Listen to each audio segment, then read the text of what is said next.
법원의 특성은 임시성 내지는 잠정성, 긴급성 내지는 신속성, 그다음에 본안소송을 전제로 하는 부수성, 그다음에 채무자가 미리 알 수 없는 상태에서의 밀행성, 그다음에 법원이 자유재량으로 하는 자유재량성 등이 보존처분의 특성이다. 이런 거죠. 예컨대 긴급성 내지는 신속성은 증명으로서 완벽하게 확정하는 게 아니라 소명만으로도 충분하다. 이런 거죠. 그 다음에 이 가압류 가처분도 여기 집행할 수 있다는 말이 나오는데 저번 때도 한번 설명을 했는데 보존처분에서 잊어버리지 말 것은 이 보존 절차 속에서도 발령이 되고 보존 명령이 발령이 되고 이건 명령이라고 하는 말을 쓰지만 결정이라고 그랬죠. 보존, 가압류 명령, 가압류 결정, 그 가처분 명령, 가처분 결정이라는 요 발령된 것을 집행하는 절차가 있는데 요 두 개가 합쳐져서 이루어지는 것을 잊어버리지 마세요. 명령이 집행되는 거예요. 그렇죠? 그래서 절차가 여기가 두 단계가 있는데 다만 이것을 집행을 함에 있어서 집행문이 불필요하다. 집행문을 요하지 않는다. 시급성, 긴급성 때문에, 신속성 때문에. 그게 하나 포인트죠. 원칙적으로 집행문이 필요 없다. 원칙적으로. 그런 거죠. 가압류를 집행함에 있어서, 가집행을 집행함에 있어서 집행문이 필요하지 않다라는 거죠. 그 다음에 본안 절차의 관계는 당사자가 일치하여야 하죠. 그건 기본이겠죠. 지금 본안소송 하려는 거와 전혀 엉뚱한 사람 것에 대해서 가압류 가처분 한다라는 건 맞지 않는 거죠. 그 다음에 기초의 동일성이 있어야 되겠죠. 본안에 있어서와 지금 보전하고자 하는 것 사이에 기초가 동일해야겠죠. 그와 관련해서 일반적인 민사사건과 가압류에 대한 이의사건은 그 본 사건에 병합할 수는 없다. 따로 해야 된다. 그런 거가 하나 설명이 되고 있네요. 관할은 조문 보면 나오지만 대충 생각하건대 가압류 걸려는 물건이 있는 곳이 기본적으로 관할이 되겠죠. 그래서 가압류 하려는 물건이 있는 곳. 그 다음에 본소송 관할법원의 경우도 관할법원이 있다. 이 두 가지 생각해 보면 되죠. 가압류 하려는 물건이 있는 곳, 그 다음에 본소송 하고 있는 곳, 하려는 곳. 가처분의 경우는 역시 본안 관할법원 또는 다툼의 대상이 되는 곳을 관할하는 지방법원. 어느 법원에 본안이 계속 중이면 그 법원에 보전처분 관할이 있다. 그런 것이죠. 여기서도 이송제도 같은 거 우리가 민사소송서 배운 거 생각해 보면 되죠. 그 다음에 당사자는 이 경우에는 원고 피고가 아니라 채권자 채무자라고 부른다. 채권자 채무자라고 부른다.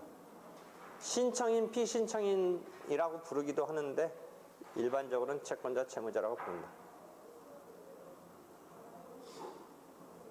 당사자는 당사자 능력과 소송 능력이 있어야 된다. 당사자는 당사자 능력과 소송 능력이 있어야 된다. 그거죠.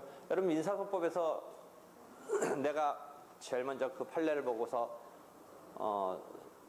이렇게 소개를 한 그게 민사소송법에서 여러분이 민법, 실체법의 권리 능력에 해당하는 게 소송법의 당사자 능력이잖아요.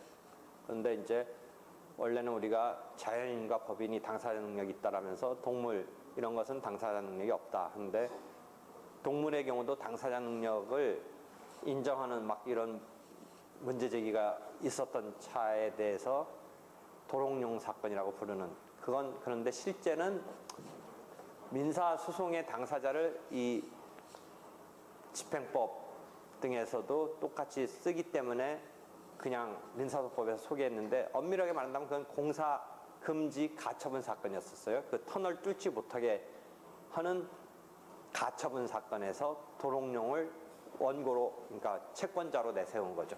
채권자로 내세웠던 건데 도롱뇽에 대해서 그 경우에 당사자 능력이 없다. 그게 민사소송법에 소개되는 건데 실제는 이 집행 절차에서 등장을 했던 그 사건이에요.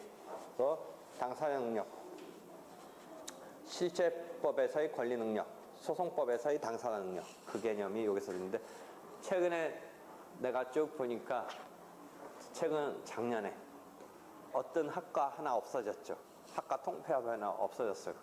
그래가지고 그 없어지는 학과 학부모랑 학생들이 그 결정에 대해서 교내에 그 학과 통폐합이 이제 없어지는 것에 대해서 가처분 걸었더라고요. 가처분 신청을 했어요. 근데 뭐 결과적으로는 안 받아줬는데 하나 재밌는 게 안 받아준 것 중에 기각된 거 말고 각하 부분이 있는데 요거 지금 얘기하려는 거예요. 왜 각하됐는지. 그 학생도 일부 냈고 학부모도 냈는데 학부모는 이해관계가 없는 거다 뭐 이런 식으로 뭐 됐고 학생은 이해관계 있냐 없냐 해서 이제 막 하려고 하는데 대학교 1학년 학생이라 20살이 안 됐더라고. 20살이 안 돼가지고 뭘로 걸려서 각하됐냐면 소송 능력이 없어. 소송 능력. 그래가지고 7명 정도가 1학년짜리가 있었나 봐. 그러니까 소송 막 그거 내면서 그 입학한 학생들이 그 소송했나 봐. 가 없어지는 것에. 근데 아직 20살 안 됐더라고. 그래가지고 보니까 그분 각하됐어. 소송 능력. 소송 능력. 그러니까 변호사가 등장을 했는데 어떻게 했냐면 잘 봐봐. 소송대리인이 등장했는데 소송대리인이 등장하려면 그 지금 신청 사건에서 이 집행 절차, 보전 절차에서 누가 의임을 했었어야 돼. 학부모가 법정 대리인으로 의임을 했었어야 되는데 그 경우에 직접 소송대리인을 의임하는 형식으로 취하니까 문제가 있더라고. 그렇죠? 그러니까 원래 미성년자니까 소송 무능력자니까 법정 대리인이 등장하고 이 법정 대리인 즉 그 부모가 법정 대리인이 소송 대리인을 선임한다 라는 단계로 변호사가 등장하면 되는데 이게 직접 미성년자가 소송 무능력자가 변호사를 선임할 수는 없잖아. 그러니까 그런 사건이었는데 부적법 그 부분은 대학생 1학년이 낸 것은 부적법 각하됐더라고. 그 부분은. 그 다음에 이쪽에서도 당사자 부분 써 당사자가 사망한 경우가 나올 수 있어요. 우리가 소송에서 사자명의 소송이랄까 또는 소송 도중에 당사자가 사망한 경우랄까 이런 상황처럼 여기에 신청 당시에 사망한 경우가 있고 신청 후에 사망한 경우가 있으니까 잘 보세요. 이미 사망한 자를 상대로 한 보전처분 신청은 부적법하다. 그래서 이에 따른 보전명령은 당연 무효이며 상속인으로 채무자 경정도 불가능하다. 근데 신청 후에 사망했을 때는 그대로 진행하였더라도 수계 절차가 이루어지지 않고 그대로 해서 사망자를 상대로 이 보전 처분이 내려졌더라도 그게 당연무효가 되는 것은 아니다. 그 다음에 권리 승계와 보전 처분. 아까 집행문이 필요하지 않다라고 했지만 단순한 집행문이 필요하지 않은 거지. 이 승계가 있을 때는 승계 집행문은 필요하다. 아무리 이 신속성 어쩌고 그거라도 그게 당사자하고 안 맞아떨어졌을 때는 어떤 승계가 있을 때는 승계 집행문은 필요하다. 그러니까 우리가 신속성 때문에 그대로 집행문 없이 집행을 하는 것인데 이 발령된 것을 그대로 집행하는 것인데 승계가 있을 때는 사람이 틀려지는 거니까 그때는 승계 집행문이 필요하다. 뭐 이런 거죠. 그래서 그런 상황에 대한 설명, 당사자 부분에서 계속 이어지는 설명이네요. 그 다음에 이런 것이 작년 9월, 10월부터 전자소송까지 돼요. 그러니까 일반 민사 본안소송은 2011년도부터 실시되고 있어서 지금 본안소송은 여러분 생각외로 별로 안 할 것 같은데 실제 30%가 넘어요. 전자소송으로 하고 있는 게. 그러니까 내가 이 수업 말고 지금 학부 수업에서도 얘기하는데 이제 대부분 전자소송으로 하고 있기 때문에 이 소송의 패러다임도 본인 소송을 조금 더 본인들이 직접 할 가능성이 높아져요. 그러니까 전자소송은 변호사를 선임하는 것에는 조금 이게 적극적으로 증가시키는 쪽은 아닐 것 같아요. 왜냐면 이게 전자소송을 하면 직접 한번 해보려는 이런 게 조금 더 높아질 것 같아요. 왜냐면 이게 기입 형식이랄까 첨부 형식이거든요. 그러니까 간단한 거는 그냥 직접 하려는 가능성이 있어요. 실제 지금 전자소송이 30% 후반대예요. 다만 변호사한테도 어떤 점이 장점이냐면 여러분이 이제 실제 변호사 하다 보면 기록을 법원 걸 복사해가지고 열람해서 뭔가 준비하고 해야 되는데 그 점에 있어서 이게 파일이 다 지금 그 시스템에 저장되어 있기 때문에 어디서든지 이렇게 보거나 출력할 수가 있어요. 물론 이제 그 사건의 관계자를 전제로 하는 거니까 그간에는 변호사를 하더라도 그 맡고 나서 그럼 그간의 기록을 복사해다가 봐야 되는데 그 직원이 한 명 정도씩 꼭 필요했던 거예요. 그런 어떻게 보면 단순한 일을. 그러니까 그런 직원의 그런 수요가 하나 없어진 거예요.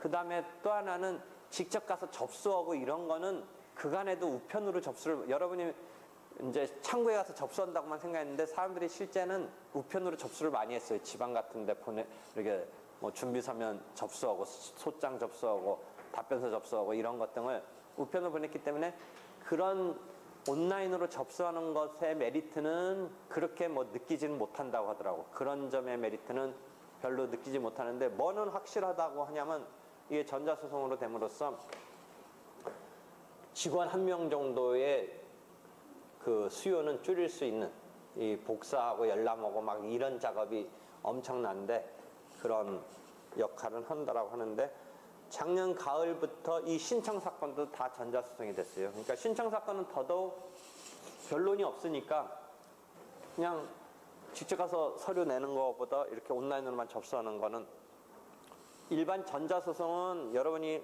전자소송이더라도 법정에서 변론은 변호사가 가가지고 만나서 법관 앞에서 서로 공방을 펼친다라는 작업이 있지만 그런 작업이 없는 전제인 이런 신청 사건은 더더욱 온라인으로 된다면 효율적이죠. 뭐 만나서 뭐 한다라는 개념이 없으니까. 앞으로 전자소송도 추후에는 법정도 이제 극단적으로 구상하는 것은 이렇게 물리적인 공간에서 모이는 게 아니라 온라인의 공간에서 모여서 할 수 있는 건 최대한 온라인상으로 우리가 말하는 변론이라고 공개된 법정에서 모이는 것에 있어서 온라인으로 하는 게 기존의 어떤 공개된 심리, 쌍방 심리 뭐 이런 것을 그대로 물리적인 공간, 오프라인 공간에서처럼 충족되느냐 문제는 좀 남기 때문에 언제 어떤 식으로 실현될지는 모르지만 점차 법정 자체가 온라인상의 법정에서 열리는 시스템으로 가리라고 보이는데 아직 거기까지는 아니거든요. 우리가 전자소송이라고 할 때는 온라인적인 법정이 열리는 건 아니고 그냥 이게 서류 접수랑 기록이 시스템에 있는 그래서 온라인으로 주고받는 정도지 본격적인 변론은 만나서 하는데 다만 본격적인 변론도 법정에서 이런 IT 기술의 발전 때문에 종래에는 종이를 놓고서 변론하겠습니다. 종이로 우리가 답변서, 준비서면 이런 걸 가지고 가서 이제 구술 변론이니까 말로 하는데 말로 할 때의 한계는 뭐예요? 뭐 어떤 상황을 말로 막 하는 게 너무 이게 딱 안 떠오르니까 그런 것을 앞으로는 법정에서도 시뮬레이션 뭐 아니면 현장 뭐 이 동영상 이런 게 등장하니까 과거에는 그런 것을 묘사하는 게 그나마 가능했던 게 사진이었잖아요. 사진 정도였잖아요.